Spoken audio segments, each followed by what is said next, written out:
Good morning from Langkawi. It's day 3 and I'm super excited because today I'm heading for a mangrove tour. I actually booked this through my hotel last night on a sharing basis. I was hoping to do island hopping, but both tours only run in the morning. So I decided to focus on the mangroves instead. The concierge recommended starting from Tanjung Rhu Jetty since it's longer and more scenic route, which sounded perfect because I really wanted to enjoy the views. My pickup just arrived, so I'm on my way there now. Let's see how the tour goes. Tanjung Rhu Jetty is coming into view. It looks so peaceful and inviting. The driver dropped us off and the tour guide mentioned few passengers were still on their way. While waiting, I walked around a bit and enjoyed the scenery.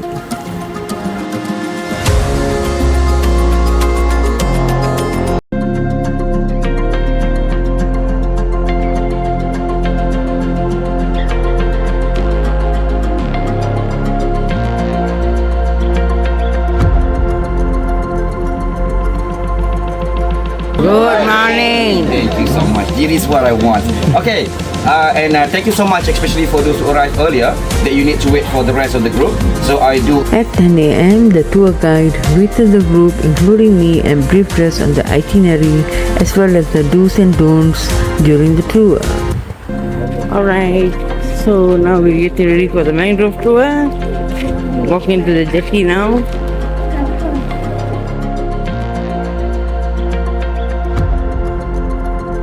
Once everyone was ready, it was time for me and the others to head towards the jetty. Some of the group was split into 2 boats and we were all set to start the mangrove tour. The boat slowly glided into calm waters and I couldn't wait to explore the mangroves up close.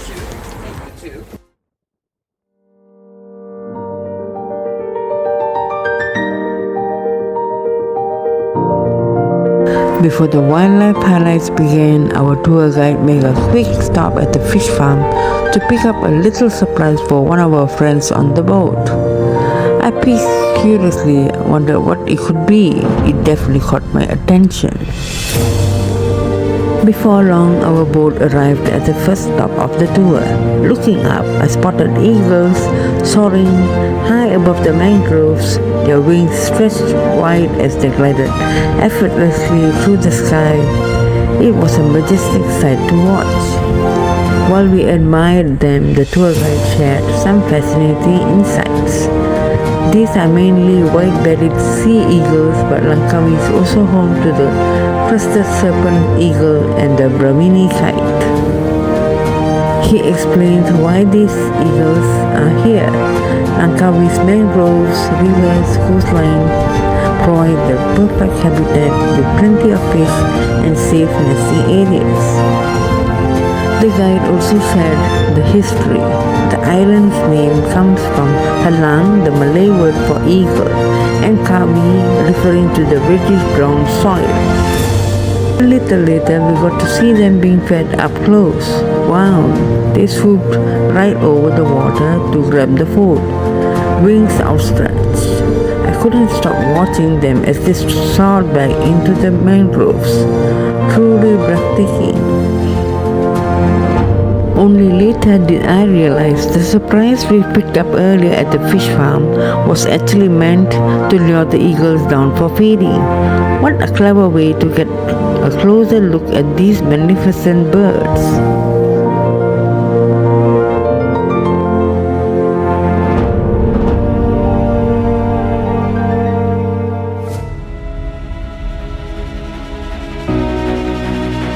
Then we moved on to our second stop. That's where we noticed playful monkeys swinging from tree to tree. The guide told us they can even swim, which made the sighting even more interesting. As our boat passed by, one bold monkey actually jumped onto the boat. Some tourists had fruits and started feeding it. The monkey seemed so happy, enjoying the treat. Eventually, the guide gently shooed it back and it swung away into the mangroves. It was such a playful and unforgettable moment. Okay, bye. Tata. Okay, there you go. Wow. Whoa. Bye. Tata.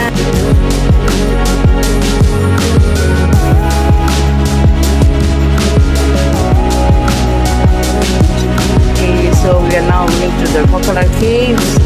Hopefully we get to go inside.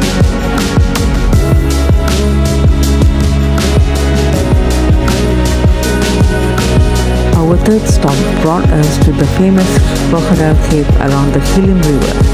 The entrance looked dark and mysterious, giving the whole place a sense of adventure as we approached. Our guide said that the cave is a natural limestone tunnel formed long ago by an underground stream when sea levels were much lower. The river here is still influenced by tides, and during low tide, small boats can pass right through the cave. Local stories say that crocodiles once lurked in this area, making fishermen cautious about passing through.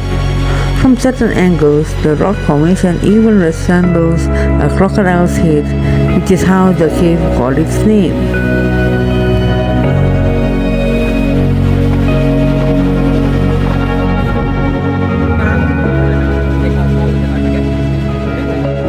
For our fourth stop, we arrived at the fish farm in the eastern mangroves and stepped onto the deck. The staff at the farm welcomed us and shared interesting facts about the sea creatures. He first showed us a cute stingray which immediately caught my eye, and then talked about the other fish, while I also noticed lobsters, crabs and more fish in the tanks as I walked around. Later, our tour guide mentioned that the lunch is provided here and we could order fresh seafood which the staff would cook for us. Since lunch would be served later, our guide suggested we continue on to our next adventure.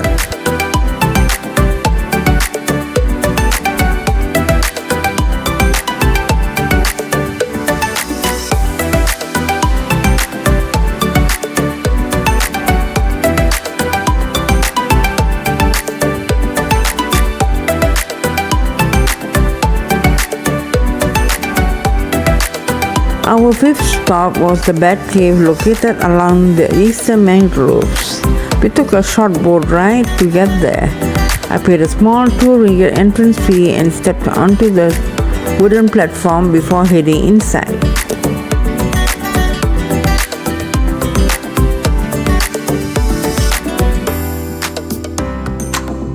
It was quite dark, so I used the torch on my phone to see where I was going.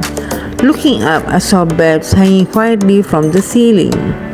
I moved carefully along the uneven ground, and it was really cool seeing them up close in their natural habitat. Small, quick, and surprisingly agile even while resting.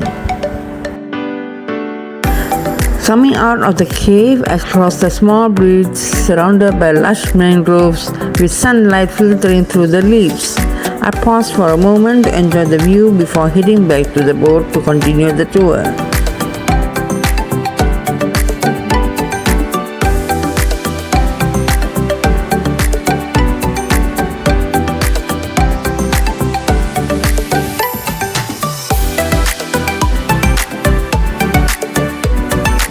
Finally, it was time to head back to the fish farm as lunch was ready, our sixth stop. Most of us were feeling hungry and the aroma of seafood was tempting. I ordered some sweet for myself, along with the soft drink. Honestly, the lunch was okay. After lunch, we took a short break to relax and enjoy the surroundings. The calm river reflected the sky above, and the greenery along the banks made it feel like a peaceful hideaway. A perfect moment to just pause and soak it all in.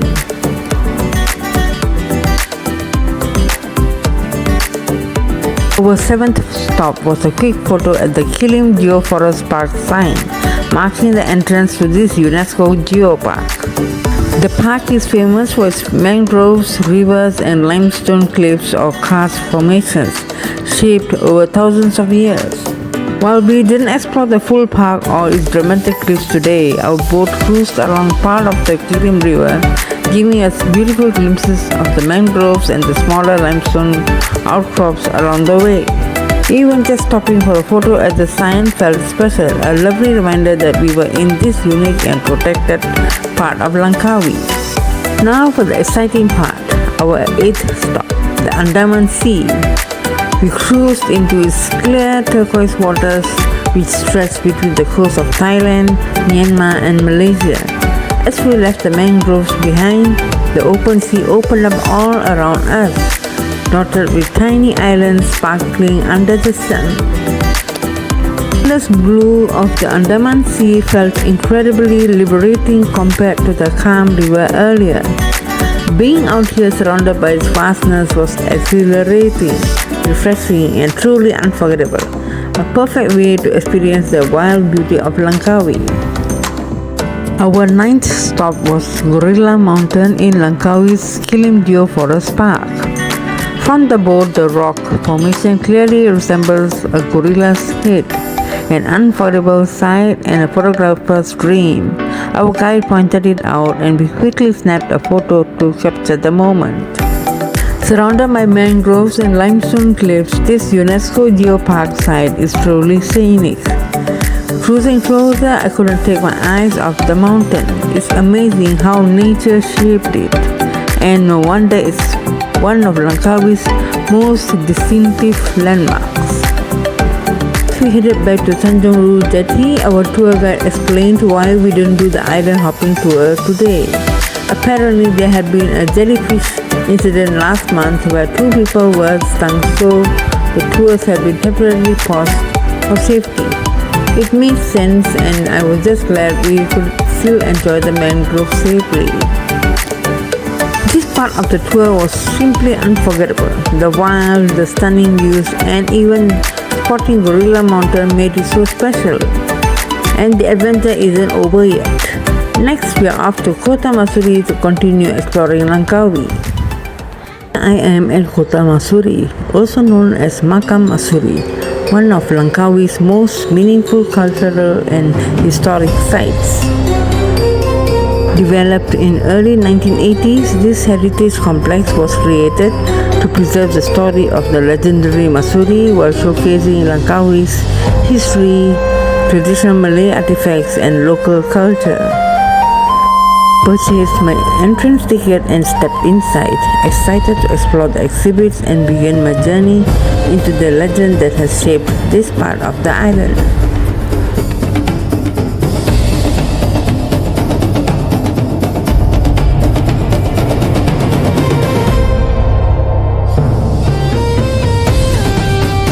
After entering the museum, the first thing I noticed was a group of ladies playing traditional gamelan music. The gentle melodic sounds filled the space and created a calm cultural atmosphere, a beautiful introduction to Langkawi's heritage.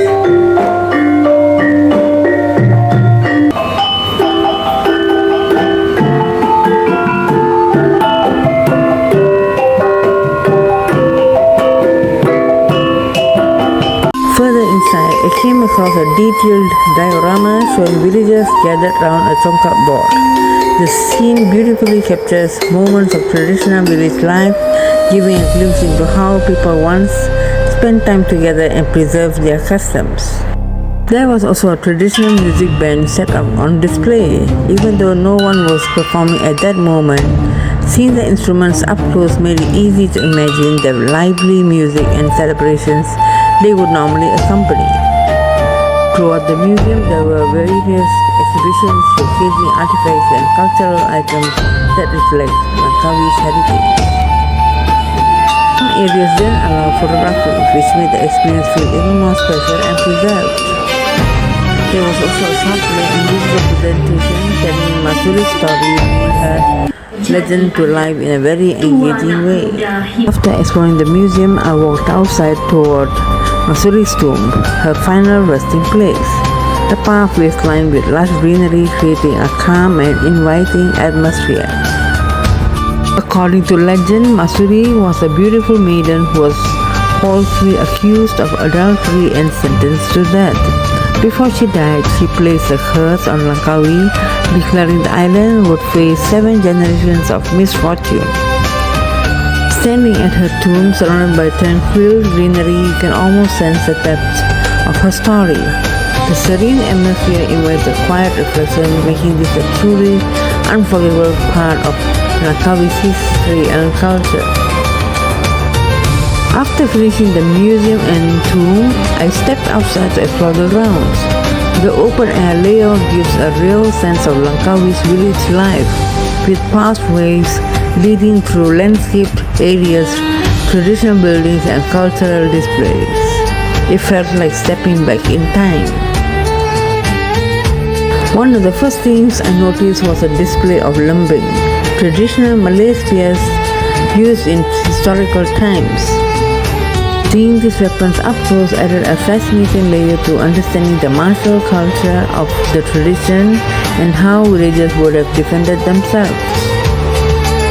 Along there were several photo op corners around the area. I also spotted a giant chongkak board, some swings and a small hut.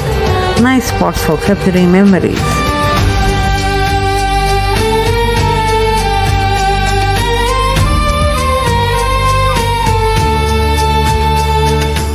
As I explored the grounds, I came across several traditional Kedah-style houses.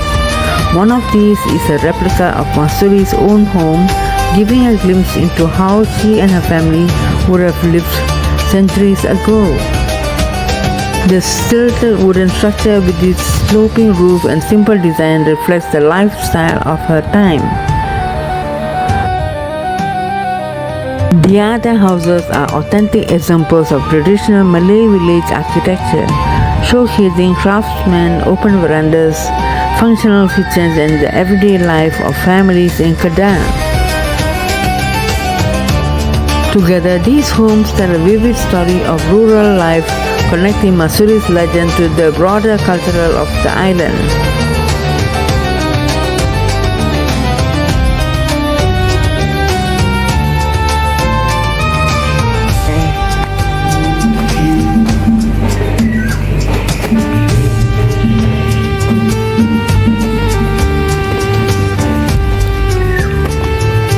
As I was walking around the grounds, I heard music playing and saw people running towards the area. Curious, I joined them and discovered a gendang performance in progress. 4 men were playing traditional instruments and the lively drum beats echoed across the grounds. I found a spot to sit and watch. It was really enjoyable, and it was easy to imagine how such music would fill the village during celebrations or festivals, adding energy and rhythm to the atmosphere. I also visited Mahsuri's well, a site deeply connected to her legend. It is said that when she was wrongfully executed, her blood fell into the well and the water came to be believed to have special powers, including healing properties and even thought to be source of her legendary beauty. From beside the Mahsuri well, I could see the expansive paddy fields stretching across the complex.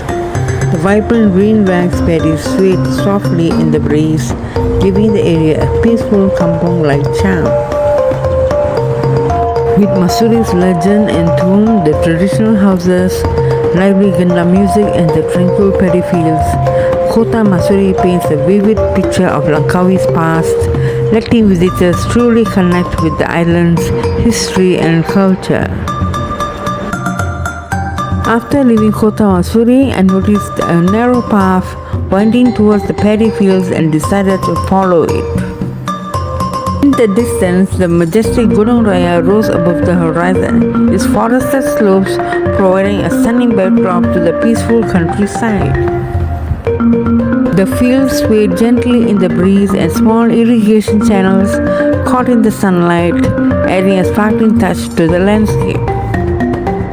Surrounded by the open landscape, the swaying crops and the distant mountain watching over it all, I felt completely immersed in the serene charm of rural Langkawi.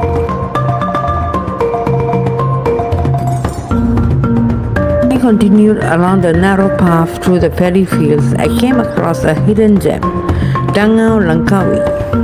Traditional huts nestled right in the middle of the rice paddies looked inviting and peaceful. I later learned that Dangau means a small hut in the paddy fields, which perfectly captures the charm of this place. Each hut offers a cozy spot to dine while being surrounded by lush green fields on both sides. The scenery stretched out endlessly with the gentle sway of the rice plants in the breeze, creating a sense of calm that was impossible to resist. I decided to have my early dinner there, enjoying the view and tranquility. After the meal, I wandered slowly along the paddy fields, taking in the peaceful countryside. The sky glowed with deep orange hues as the sun began to set, casting a warm light over the vibrant fields. Everything felt calm, timeless, and unforgettable. A perfect way to end the day immersed in nature. With that, my Langkawi series ends here. Tomorrow is time to head back to Singapore. Traveling solo here has been incredible, and I really wish I could stay longer. Day 3 in Langkawi comes to an end. From cruising the mangroves and spotting wildlife to discovering Mahsuri's story and wandering through peaceful paddy fields, it's been a day full of culture, nature, and unforgettable moments. Thank you so much for watching, and I hope you enjoyed following along, and stay tuned for more adventures soon.